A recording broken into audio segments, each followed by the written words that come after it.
So what exactly is buffer? Maybe in your life, in your daily life, you might heard of buffer, this word. So is buffer a kind of support or a kind of reconciliation between two strong powers?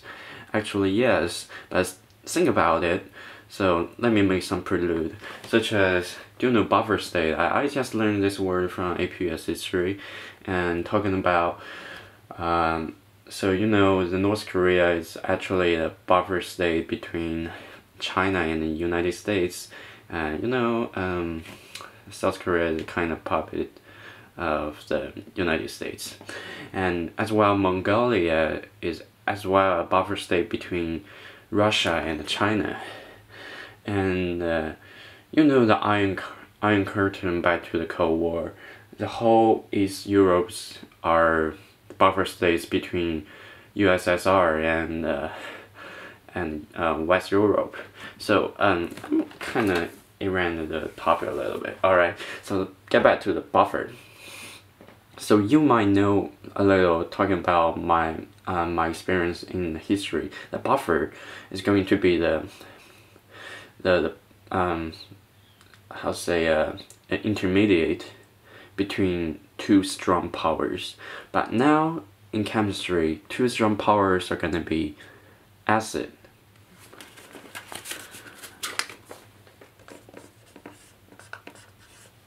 and the base. No, I'm sorry, base.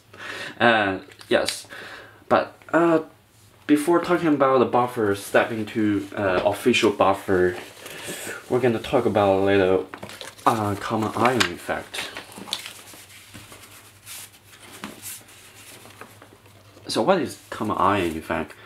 So here it's gonna be a little warm up back to the knowledge to the previous chapter, which is going to be very important. Le Chatelier principle. So what is Le Chatelier principle? I really hate to say this French word, not French word, French name. So typically Le Chatelier principle is, let me make an example. And I'm gonna use this equation all the time through this video in order to work for the experience for your knowledge. It's gonna be the dissolution of acetic acid.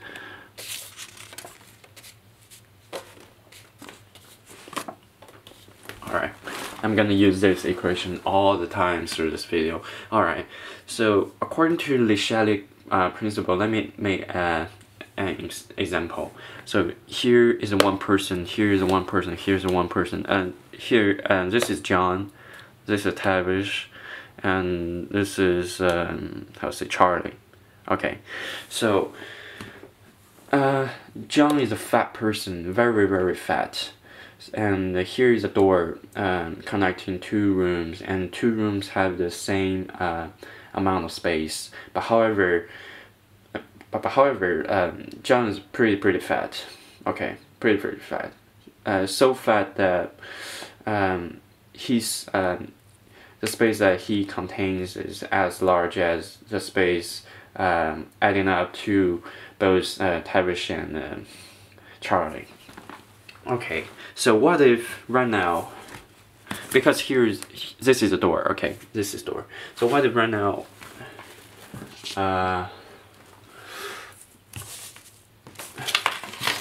what if right now we add one more Charlie into this room? This room is gonna be too crowded, right? It's gonna be too crowded because now we have 3 people in here, but here, on another side, we only have 1 person. So, question 1: how is ion gonna move? Is it gonna move forward, or is it gonna move backward to neutralize, to compromise the scenario now we're facing?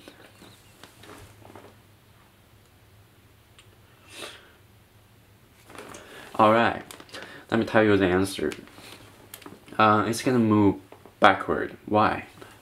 Because it's too crowded. It's too crowded, and here we have more space compared relatively. So in order to compromise this scenario, the amount of acetic acid is gonna increase, and amount of acetic ion is gonna decrease, as well as the amount of hydrogen ions. They're all gonna decrease, and this is gonna increase. And this is essentially the principle of the Chalet principle. Okay, so question 2.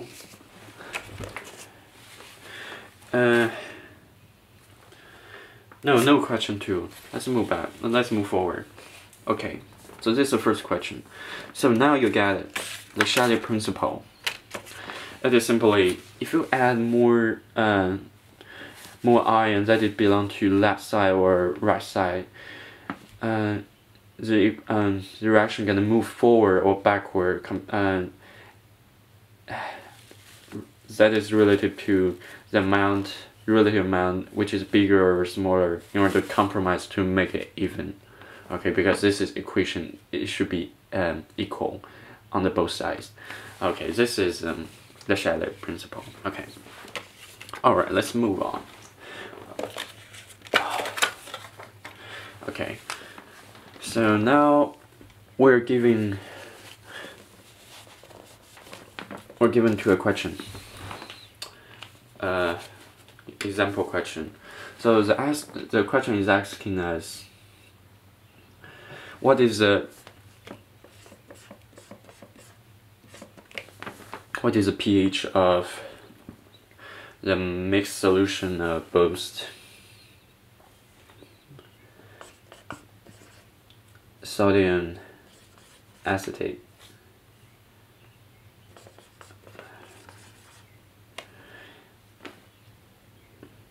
and acetic acid?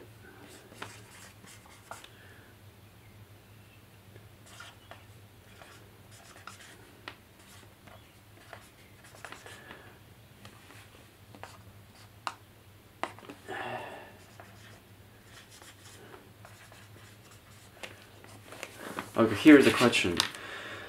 Calculate the pH for the mixed solution of both sodium acetic and acetic acid, and both of them have 0.3 mole amount of molecule, and they're mixed into 1 liter of the solution.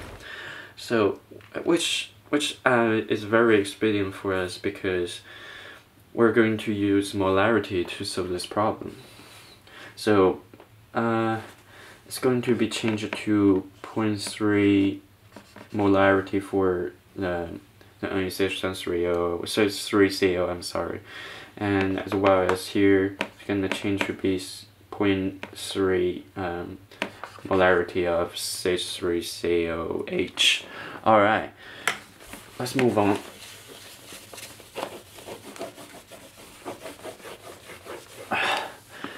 So here I'm gonna tell you the most important way of solving all kinds of problems like this. It is told by Mr. Pauling, and I'm coming to honor him. Alright, so the way of solving this problem is to make a chart. Initial and change and equilibrium. And all there in the unit of molarity. Okay, all right. So we now know that we firstly have 0.3 molarity of CH3COH. As well, we know that initially we have. Let's get rid of this. We have 0.3 mole of CH3CO ion. And we have 0 molarity of hydrogen ion initially, and the change according to Chalet principle, right? Question 3? No, question 2. Is the equation gonna move forward or move backward? Alright, the answer is opposed to the answer for the first question. This question, the equation is gonna move forward because we have no Charlie here. We only have Tavish, and here has a lot of room, but here is relatively crowded.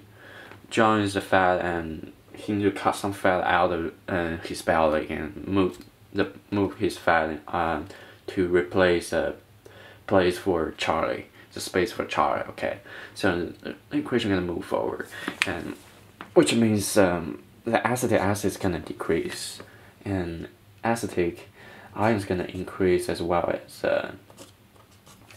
amount of hydrogen ion. Alright, so because we're going to solve the value of pH, so what is pH directly related to? It is directly related to the amount of H ion, hydrogen ion, right? So we're gonna set hydrogen ion, the change of hydrogen ion as X. It's gonna be X. And according to the ratio principle in equation, when adding enough X at here, it's gonna be as well adding amount of X on this side of the equation, and on the other side it's gonna be 0.3.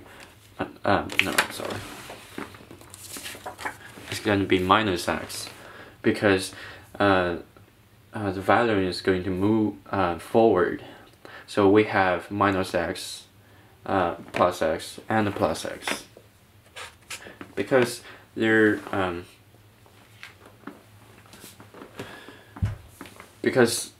one to one to one. So when adding 1x gonna be plus x plus 1x and minus x because it's moving forward. Alright. Okay. So during the equilibrium time, you just simply add them up. And add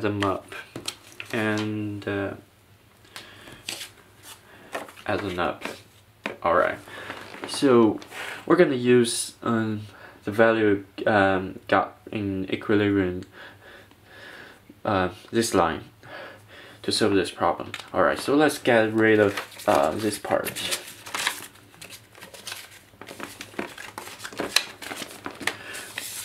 We're only leaving this part. Alright, so do you still remember the way that we solved the problem in the previous chapter to use Ka? And K is given from Google or from the textbook, that the Ka for the acetic acid is going to be 1.8 multiplied by 10⁻⁵.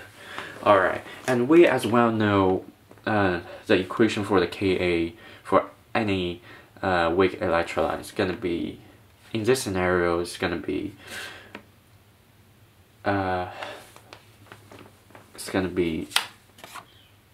Ka equals to acetic ion multiplied by hydrogen ion divided by acetic acid, and we know the value of of 3, and this value is going to be here and here and here. So we just simply replace them. Just proper them on them. Okay, so now we get one variable equation. The only variable is going to be X here. Alright, so this is the equation to solve this problem, and X is very important. X is, as a gate, is the key to solve the whole problem, because if we know the X, we know the value of H, so that we know the pH, which is a question that this which is the answer that this question is asking us. Okay, and let's make it. Let me write it onto the board, which is going to be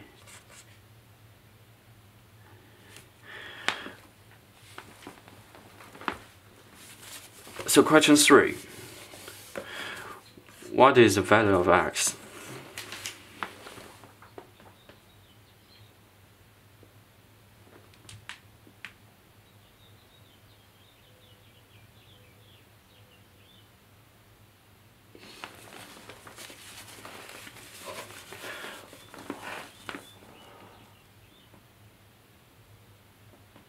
Alright, the value of x is gonna be 1.8 multiplied by 10 negative 5. This is a number that you should get.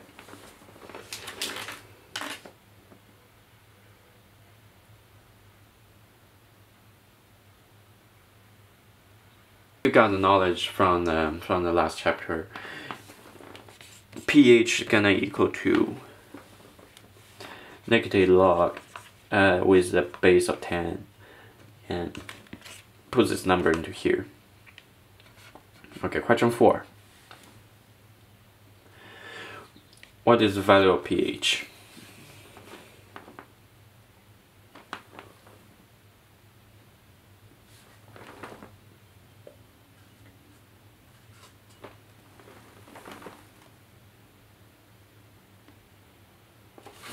Okay, the answer is 474. You just go and put it into the calculator. I'm not gonna tell you how to do this because calculator tells you. So, alright. So now you got the basic knowledge from this example problem from common ion acid and a common ion effect. So what you learn from this warm up is to use the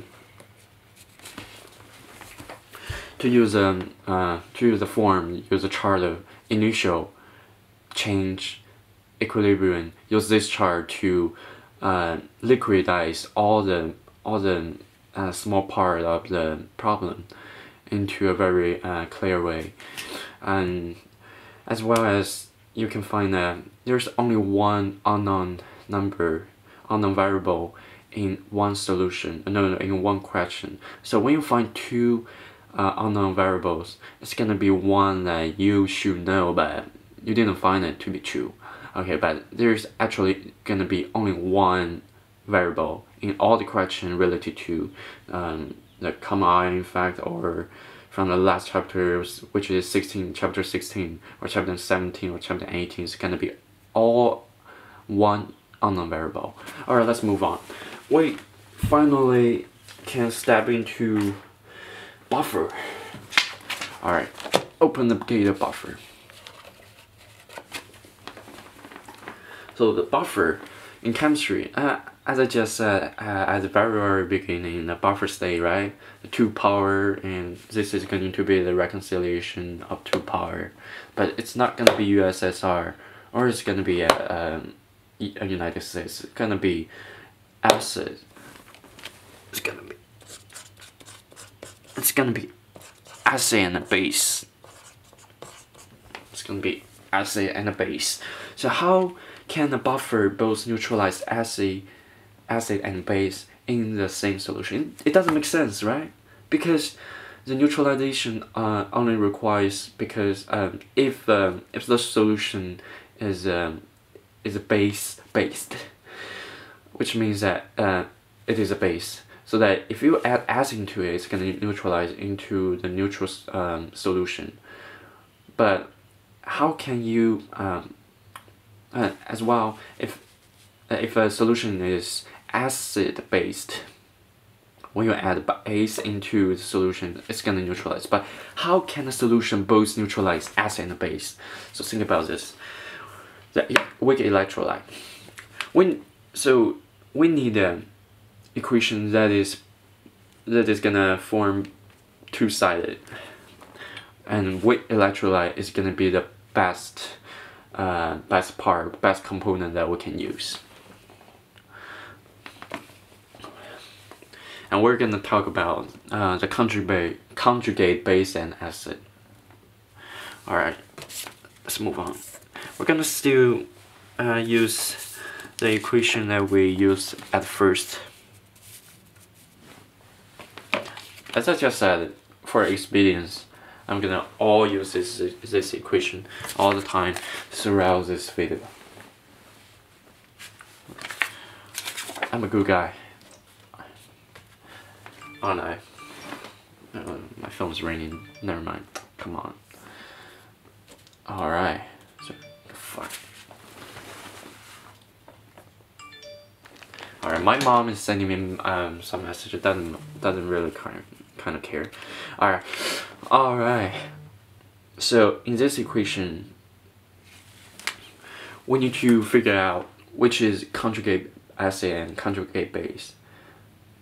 So now, apparently, the acetic acid is gonna be the conjugate acid in this equation because it is a weak acid, right? So it's gonna be the conjugate acid, and this is gonna be conjugate base because they're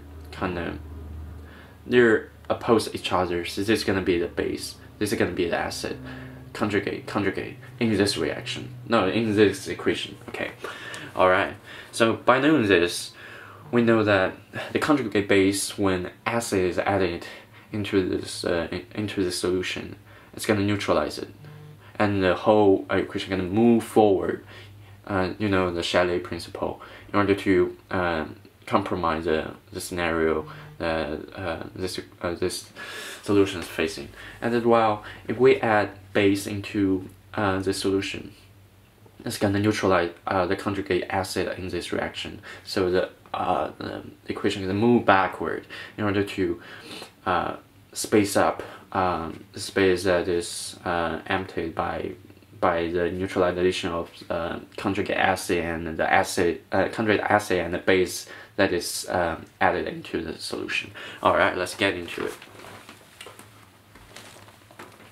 So the question is going to be, if we know that the pH for this buffer solution, it is 5, which tells you that it's going to be acid, of course. And now we have 1 molarity of CH3 COH. We have 1 molarity of acetic acid, and how many molarity of sodium acetic should I add into the solution in order that the pH of the solution is gonna be 5? This is gonna be the ultimate question for the buffer. If you figure out this question, you're gonna know all of them. They're in the same pattern, but this question is very, very basic, and you're gonna know, and I'm gonna teach you. Okay. So firstly, the question has told you that pH equals to 5, which let's get back to the pattern all the way that you're gonna solve this question. That is to make equilibrium.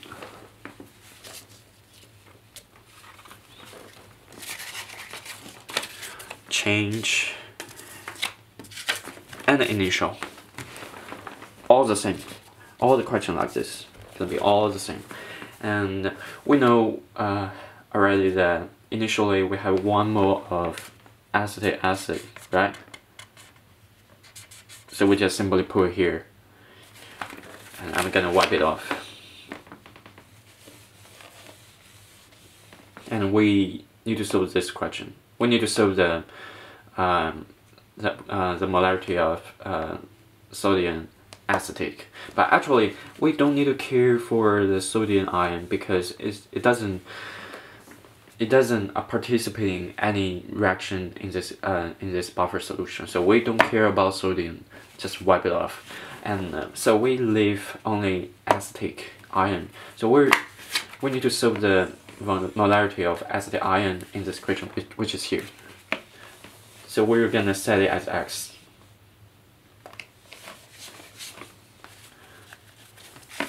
So initially X molarity, and we know in the end the pH is gonna be 5, right? So which indirectly tells you that during the equilibrium time, the amount of amount of hydrogen molecule is gonna be 10 negative 5. Okay, 10 negative 5. Alright, let's liquidate all the part. And we know initially there's going to be zero amount of hydrogen ion. And during equilibrium time we have 10 negative 5, which means that the change for the hydrogen ion is going to be 10 negative 5 plus, right? So that you can get the amount of 10 negative 5 during equilibrium, in the equilibrium. And as well, as I said, firstly, the equation can be all proportionate, and their parameter is going to be 1 to 1 to 1, right? So if we have plus 10 negative 5, as I said, as well as for acetic acid, it's going to be as well 10 negative 5. And for this side, it's going to be negative minus 10 negative 5. And we just simply add them up to the equilibrium time, which is 1 minus 10 negative 5. And x plus 10 negative 5. Alright, so always know that the number that we got in equilibrium is the number that we're gonna use to solve all the problems. So for this part, for the upper part, just wipe it off. Don't need to care about it. It might even distract you, so just wipe it off. And if you don't whiteboard, just cross over with your pen or mark and get rid of initial and change. So we only have equilibrium, the parameter of equilibrium right now. Okay, so as well,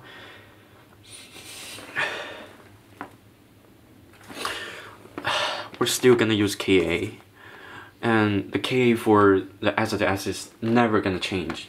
So, I'm sorry for the pause. My camera is overheated. Okay, so we got the Ka, which is 1.8 multiplied by 10 negative 5. This is a fixed number. You can search it from the Google or search it from the textbooks. It can all be the same for every weighted electrolyte. So it's gonna be this number, and as how I did as the first question, as for example question, you just go here, they're multiplied and divided by this number, and we got all the number already at here and here and here, right? So we just replace them. 10 negative 5 multiplied by x parenthesis 10 negative 5 and 1 minus 10 negative 5. Alright, so do you still remember the cheat sheet that I did in the example question? Because because 10 negative 5 is too small. It's too small that you can neglect it. So you just cross over and then cross over here. Cross them over. Don't need to care about them. So now what you left is 1 down the line, and 10 negative 5 x above the line. So now it's what we left here. 10 negative 5 x. So on the left side of the equation, it's 10 negative 5, right? And here we have 10 negative 5 on the both sides. So we just cross over all the 10 negative 5 here. So what is left on the both sides, respectively, is 1.8 on the left and x on the right. So we solve this question actually. do you still remember what is X?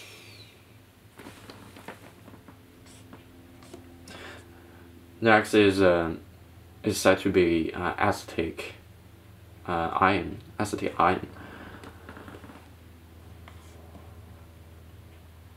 So please tell me what is X, which is question 5. What is X? So the X is gonna be so X is 1.8. So initially, if we want to make the buffer at a pH 5, we need to have 1.8 molarity of acetic ion into the solution. That's it. That's all about the buffer. So let me make a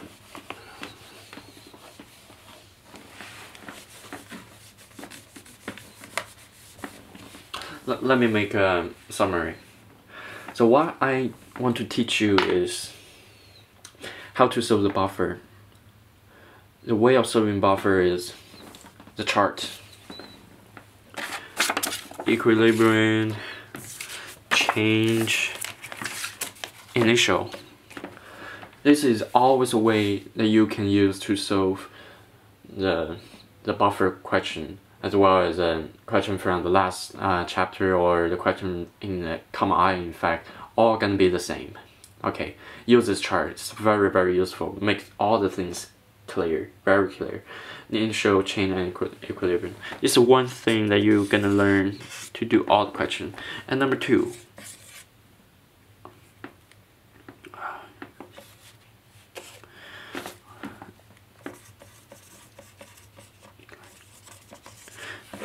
Neglection. So, because the weak electrolyte, they dissolve very, very weakly, which means the number is too small that you can neglect. So in order to make all the question very, very easy, that you can just solve by using your hand rather than calculator. As well, you can use a calculator to solve all the questions. You don't need to neglect, because you have a brain of calculator, so that you don't need to care. But get rid of it. You can just use the neglection to solve this question much more easily and much more clearly. Neglection, as I said, you know, like 0.3 multiplied by 10 negative 8 plus x, and 0.3 minus 10 negative 8. That 10 negative 8 is too small, so we just don't care about it. So we left 0.3 on the both up and down, and just cross it over. Now we left x here. So neglection, selective neglection is gonna be. This is second that you should learn. And third, always there's only gonna be one variable. Only one variable for all the questions related to buffer, related to common ion effect. All gonna be one variable. So do you still remember the first example that I show you? It is asking you to solve the pH for the solution, right? So the pH you're gonna solve directly related to the hydrogen ion. So hydrogen ion is gonna be X. Then this is gonna be only the variable, and for other part in the initial, change, and equilibrium, the question gonna tell you what's your number. So if you find in a question like this, if there are two unknown variables, think about this. You're gonna make some mistake previously in some ways. I don't know, but there's gonna be a mistake that you made. Okay, only one variable. And think about the buffer example, that buffer question that I showed you. It is asking you to solve the value for this acetic ion, right? So you're gonna set this as x, and you've already been told that the pH is 5. So it indirectly tell you that the value of the value of molarity of hydrogen ion in the equilibrium is gonna be 10⁻⁵. Okay, so all the way somehow the question is gonna tell you indirectly or directly what other number is gonna be. So only one variable. Okay, buffer solved. All questions gonna be like this. All right, thank you for watching. 1, 2, 3, done.